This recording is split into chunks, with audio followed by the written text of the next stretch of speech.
They say love can heal the deepest wounds, but in Clara's case, love didn't heal. It consumed, it twisted, and in the end, it destroyed everything. This is the story of how one woman's desperate need to be loved ended with her child's death, and a truth more terrifying than anyone could imagine. Clara had always been a giver, the kind of woman who stayed late at work, smiled through her exhaustion, and always said, "I'm fine."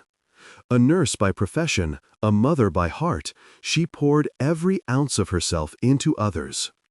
After her husband left years ago, it was just her and Ethan, her 10-year-old boy with the brightest laugh and the kindest eyes. He was her reason to keep going, her little anchor in a world that felt cold. Until she met David. David walked into her life like a savior, tall, confident, and disarmingly charming. He showed up at the hospital one evening after his mother's surgery, polite, attentive, and just different. He remembered her name. He'd bring her coffee. He'd wait for her shift to end just so he could walk her to her car. And when he looked at her, really looked at her, she felt seen. Not as a nurse, not as a mother, but as Clara. Within weeks, he was calling her his world. He'd whisper, "You're the only one who truly understands me." And she believed him, because after so many years of loneliness, love finally felt like home. 6 months later, despite everyone's warnings, Clara married David. She said love doesn't wait, and she meant it. At first, everything was perfect. They danced in the kitchen, took weekend trips. He brought her flowers just because. Even Ethan began to smile again, or at least he tried to. But slowly, things began to shift. David's smile changed. So did his tone. "Why did you take so long to get home? Who were you texting? Why is Ethan still awake? You spoil him too much." The house that once felt warm began to feel smaller, colder. Ethan started sleeping with the lights on. He told his mom, "Mom, I don't like when David looks at me. He looks like he wants to hurt me." Clara scolded him. "Don't say that. He loves us. He just wants us to be a family." But even as she said it, a small voice inside her whispered that Ethan might be right. One night, after a terrible fight about Ethan, David slammed his hand against the table and said, "You say you love me, but you don't, not really." Clara froze. "What do you mean?" He stared at her for a long moment and said softly, "If you loved me, you'd prove it." Then he turned, walked upstairs, and left her alone with those words echoing in her head. "Prove it, prove it, prove it." That night, Clara sat by Ethan's bedside. He was asleep, clutching his stuffed bear, his breathing calm. And for a moment, she felt peace. Then the voice came again, not David's this time, but her own, twisted by his words. "If you loved him, prove it." And so she did. The next morning, Ethan was gone.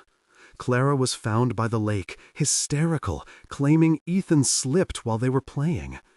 But the police noticed something off. Her hands were trembling. Her story kept changing. And then they saw it. Faint bruises around Ethan's neck.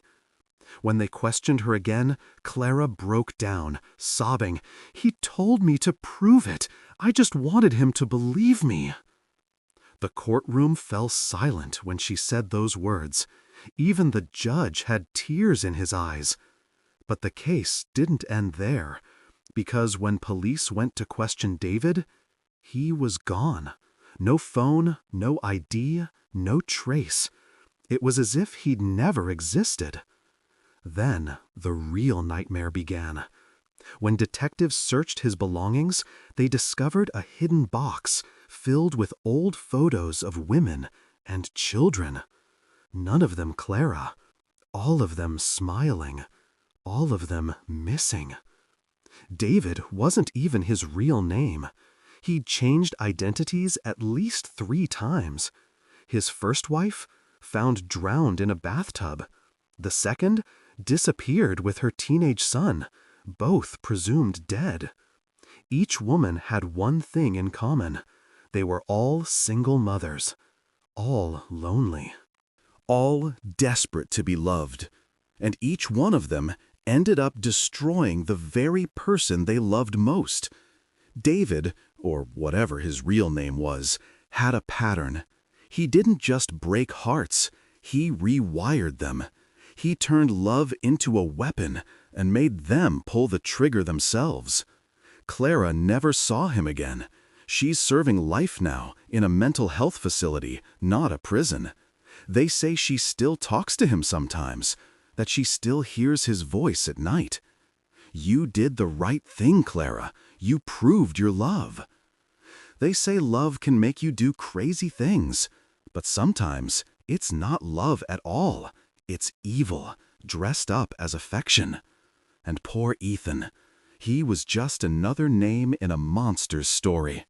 So tell me, do you believe Clara was a victim or a murderer? Was she broken by love or born broken inside? Let us know in the comments.